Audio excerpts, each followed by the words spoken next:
we say Allah. Okay, so that's God to the Muslims. Some say it's not even the God of the Christians and so on. It's just a God. Some even said it's a moon god. But let us now look at the linguistic of the word Allah. It in itself is the beauty of Islam. Because the word in Arabic doesn't mean God. Just in case you thought it did, it doesn't. Because we have a word in Arabic for the word in English, God. It's called Ilah.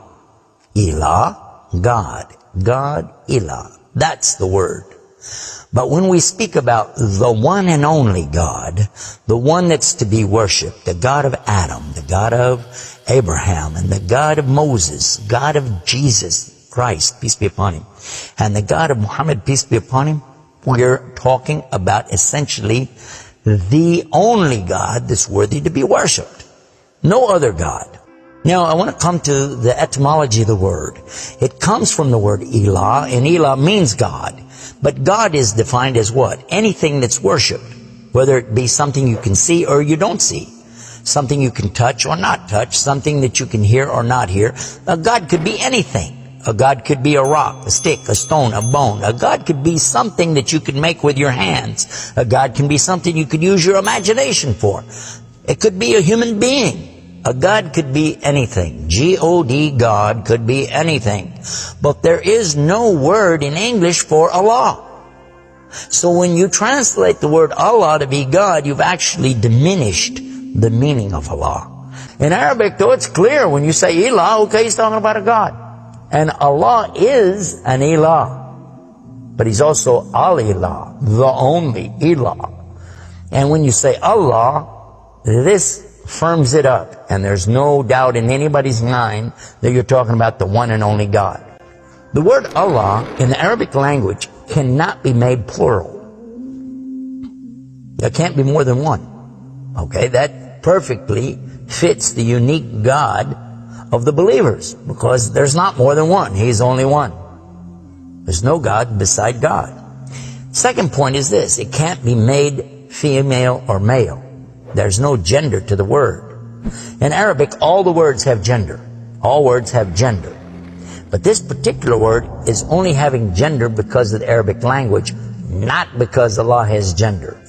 I'll give you an example. It always says like Allahu. This means Allah, He is. But when we say He, it's out of respect for Allah, because Allah is without gender, because He's not like His creation. Not male, not female. Additionally, we find that the examples in Quran, for instance, when Allah is talking about Himself, you'll find it says Nahnu. Nahnu means we. And Allah refers to Himself as Nahnu. He also says Khalaqna. He says Khalaqna. What does that mean? He's saying that we created.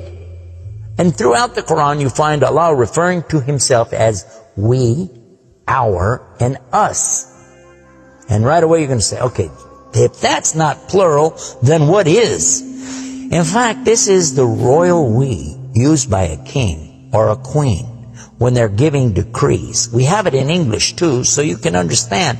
The king says, we decree the following, and he's talking about himself. It's the royal we. And in the same way, that's exactly what Allah is doing when He says Nahnu and Khalaqna, and other examples throughout the Quran. So now what we've learned is that Allah's name itself is the perfect name for Allah. It is something that is so fantastic to describe who He is and who He isn't. The one and only God. There's none other like Him, nothing like unto Him, Allah, and at the same time, the dignity, the royalty, the honor that's due Him is contained in His name. Not like anything else, not male, not female, and yet He is the all Allah, the only God.